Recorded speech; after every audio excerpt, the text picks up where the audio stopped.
Berdiri bagi yang mampu. Hadisnya dari sahabat Imran bin Al-Hasin radhiyallahu anhu, sesungguhnya Nabi sallallahu alaihi wasallam bersabda, "Salatlah dengan berdiri. Jika tidak mampu maka boleh duduk. Jika tidak mampu maka boleh berbaring." Hadis riwayat Bukhari, ya. Salatlah dengan berdiri jika tidak mampu. Ada requirement-nya, persyaratannya adalah jika tidak mampu. Jika tidak mampu dia berdiri, maka dia boleh duduk. Jika dia tidak mampu duduk, maka boleh berbaring. Ya. Dari sahabat Imran yang ke-12, hadis riwayat Bukhari dari sahabat Imran bin Al-Hasin radhiyallahu an, sesungguhnya Nabi SAW bersabda, siapa yang sholat sambil berdiri maka itu lebih afdol daripada sholat sambil duduk. Yang sholatnya sambil duduk mendapatkan setengah pahala dari sholat yang dilakukan sambil berdiri. Dan siapa yang sholat sambil berbaring maka mendapatkan setengah pahalanya dari orang yang sambil duduk. Ya, jadi ada sekuensialnya, ada urutannya. Berdiri dulu, kalau nggak mampu duduk, kalau nggak mampu berbaring. Ini kita bicara masalah sholat fardu, ya. Tapi kalau sholat sunnah nggak mempersyaratkan mampunya, ya. Kalau mau sholat sunnah, dia pun itu sebabnya sholat sunnah boleh dilakukan di dalam kendaraan, boleh dilakukan sambil naik onta. Rasulullah lakukan itu.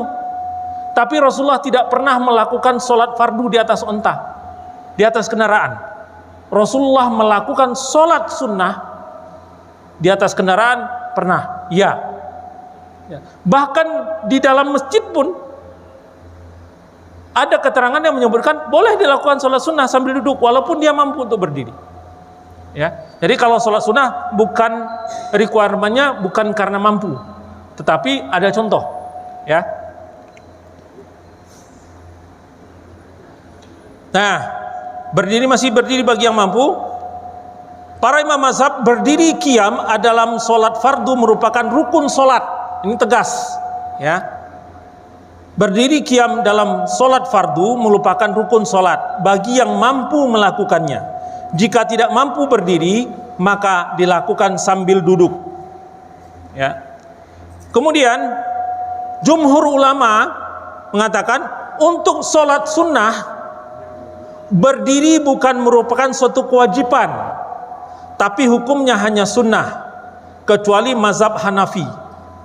Ya, untuk sholat sunnah 3 mazhab mengatakan bukan merupakan satu kewajiban, tapi hukumnya hanya sunnah untuk berdiri itu.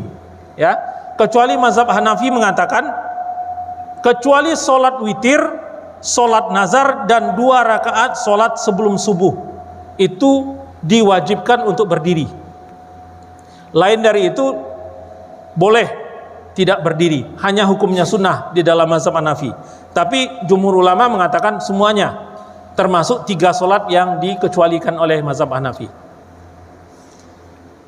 Kemudian Syafi'i dan Hambali berdiri wajib terus dilakukan selama pelaksanaan sholat masih membaca ayat Al-Quran, baik yang fardu atau yang sunnah, ya.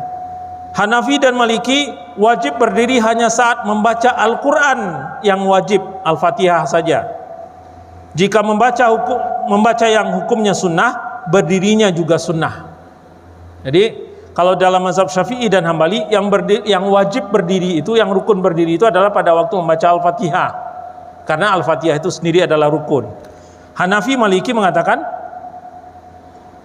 kalau Syafi'i dan Hambali semuanya, seluruhnya, ya, membaca Al-Quran. Hanafi dan Maliki yang sunnah, yang wajib saja. Jadi hanya wajib pada saat berdiri pada waktu membaca Al-Fatihah. Hanafi jika akan duduk maka harus duduk sebelum bacaan dilakukan, ya. Ini kita lanjut saja, ya. Kemudian berdiri bagi yang mampu tadi, ya. Tapi kalau dia tidak mampu berdiri, maka cara duduknya juga diatur. Di dalam mazhab Maliki dan Hambali, kalau seseorang itu tidak mampu berdiri, ya, maka duduknya adalah dengan duduk bersila saat takbiratul ihram, membaca surat dan ruku. Setelah itu dia merubah duduknya menjadi iftirash. Ini dalam mazhab Maliki dan Hambali. Jadi duduknya itu adalah bersila pada waktu membaca Al-Fatihah dan ayat. Kemudian setelah itu dia lanjutkan dengan duduk iftirash, ya. Jadi duduknya ya duduk bersila seperti biasa. Allahu Akbar. Bersila ya begini, ya. Allahu Akbar. Duduknya seperti itu, ya. Kemudian setelah dia sujud dilanjutkan dengan iftirash, dan seterusnya dia iftirash, ya, tidak kembali ke duduk bersila tadi. Ini kemudahan, Pak. Apalagi orang gendut kayak saya merubah duduk dari bersila ke iftirash itu berat, Pak. Susah itu. Orang gendut ini susah nih. Nah, baru setelah itu dia duduk kembali iftirash, ya, dan dilanjutkan dengan iftirash.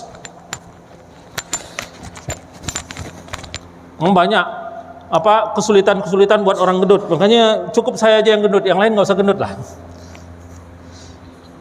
Terutama Pak Nur Hadi, nggak usah gendut. Duduk bersila, salat takbiratul ihram, membaca surat dan ruku. Setelah itu merubah duduk menjadi iftirash. Di dalam mazhab Syafi'i, duduknya dari awal itu iftirash. Duduk dari awal itu iftirash, ya, dalam mazhab Syafi'i.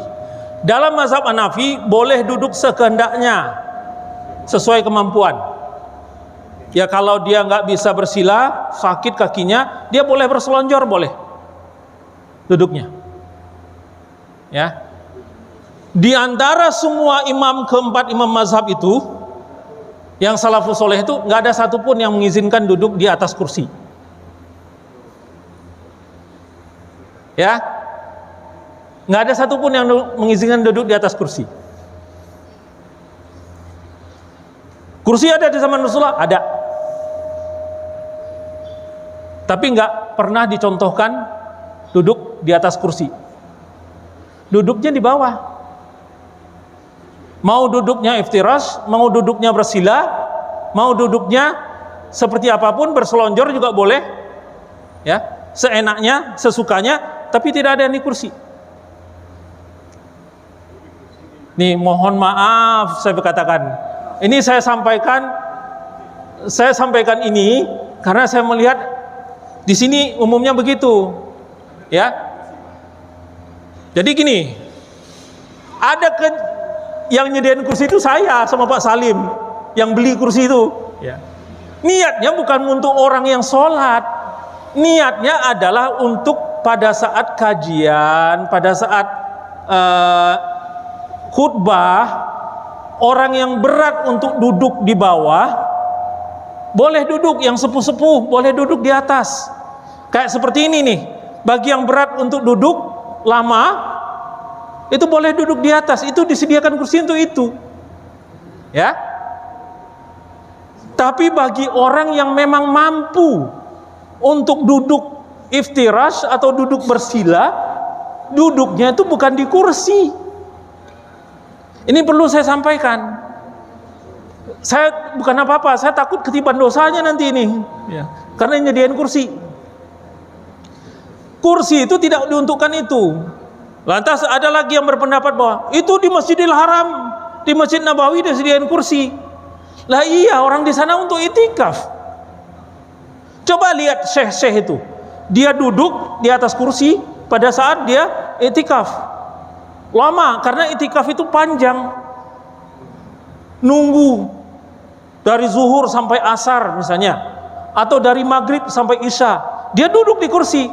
Tapi pada saat sholat dia berdiri, kursinya disemperin, pindahin. Itu loh maksudnya, Pak. Jadi bukan berarti menganjurkan sholatnya di atas kursi, karena nggak ada contohnya. Bahkan keempat imam mazhab pun tidak ada satupun yang berpendapat bahwa sholat duduk itu duduknya di kursi, kecuali memang tidak bisa apa-apa, ya.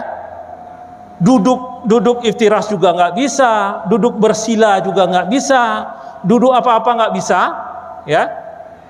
Kenapa begini? Kenapa begitu? Karena pada saat dia duduk di kursi sholatnya, ini sholat fardu ya, pada saat dia duduk di kursi, banyak rukun sholat yang ditinggalkan. Rukunya bagaimana?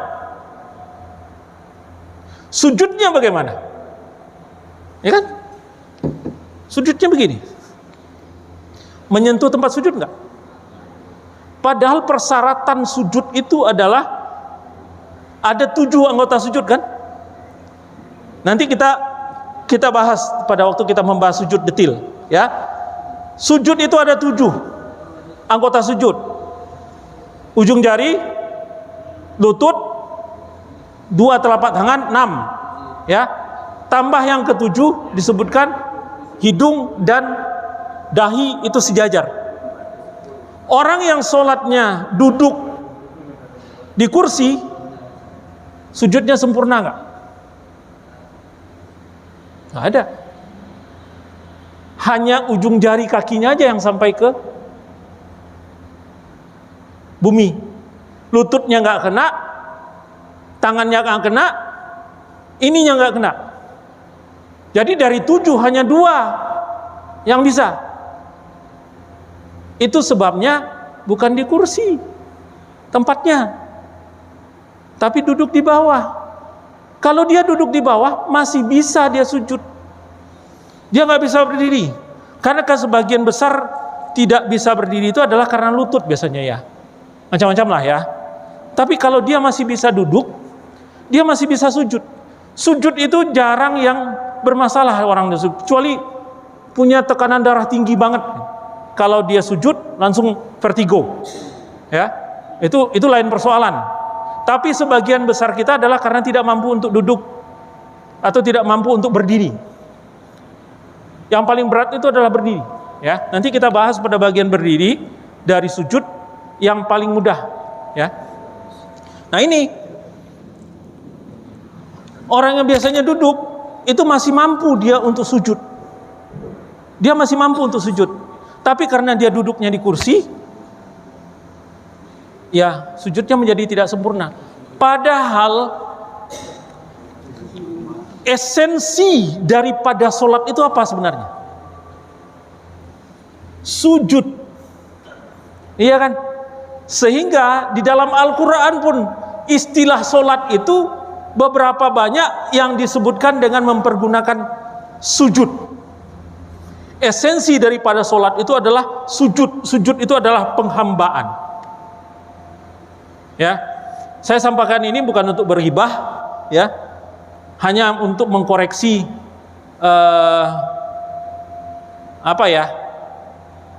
DKM menjelaskan bahwa penggunaan atau penyediaan kursi itu bukan untuk sholat, tapi untuk menunggu waktu sholat atau untuk kajian, ya. Kecuali yang memang betul-betul tidak mampu untuk duduk dan sujud, itu lain persoalan. Dia bisa berdiri, dia boleh duduk, sholat duduk, ya. Sholat duduk boleh, di kursi boleh, kalau memang betul-betul tidak mampu. Tapi kalau masih mampu untuk sujud, masih mampu untuk duduk di bawah, maka requirement-nya adalah duduk di bawah, bukan duduk di kursi. Mudah-mudahan, karena di sini saya lihat nggak ada yang duduk di kursi ya. Mudah-mudahan yang duduk di kursi mendengarkan videonya, ya, YouTube-nya. Nah, jika tidak bisa duduk, ya, jika tidak bisa berduduk, Syafi'i, Maliki dan Hambali berbaring di atas lambung sebelah kanan sambil menghadap kiblat. Ya, berbaring. Kalau udah duduk juga ada nggak mampu, maka berbaring. Di sini ada perbedaan sedikit antara 3 mazhab dengan mazhab Hanafi. Kalau mazhab 3 mazhab yang Syafi'i, Maliki dan Hambali, itu ada sekuensialnya. Kalau duduk nggak mampu, maka berbaring. Berbaringnya miring, ya, di atas lambung sebelah kanan sambil menghadap ke kiblat. Kemudian kalaupun itu nggak bisa, maka telentang dengan kaki ke arah kiblat dengan isyarat kepala saat rukuk dan sujud. Tapi kalau dalam mazhab Hanafi, berbaring di atas lambung itu nggak ada. Kalau nggak bisa duduk, langsung berbaring dengan telentang menghadap ke kiblat, ya. Bedanya situ saja. Kemudian jika tidak bisa dengan isyarat kepala, ya, maka menurut Syafi'i, Maliki dan Hambali cukup memberi isyarat dengan mata, ya. Masih ada hierarkinya, ya. Nggak bisa memberikan isyarat dengan kepala, anggukan, misalnya kepalanya, lehernya inilah patah atau apa, ya. Tetapi kalau dalam mazhab Hanafi, kalau nggak bisa memberikan isyarat dengan kepala, maka gugur kewajiban sholatnya, ya. Terakhir,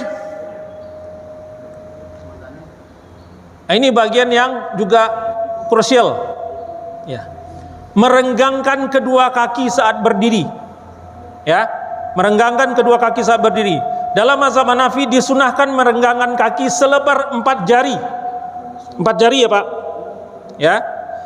Kemudian di dalam mazhab Syafi'i merenggangkan kedua kaki sejengkal, ya. Maliki dan Hambali disunahkan merenggangkan kedua kaki dalam keadaan sedang-sedang saja, tidak terlalu lebar dan tidak terlalu rapat, ya. Yang pertama itu 4 jari, yang kedua 1 jengkal kira-kira, yang ketiga seenaknya, dalam arti kata, karena gini, selagi-lagi nih, orang gendut dengan orang kurus biasanya beda. Kalau orang gendut dia posturnya gede, ya, jadi jaraknya pun agak berbeda. Jadi ini yang menyebabkan seimbang, ya, seimbang. Karena apa? Karena sekarang banyak nih yang sholatnya begini nih, kurang lebar, nyari kaki orang, ya, itu namanya pusang kuda-kuda. Kalau dalam karate ini namanya kuda-kuda kibadachi, ya. Jadi nggak ngejar kaki orang.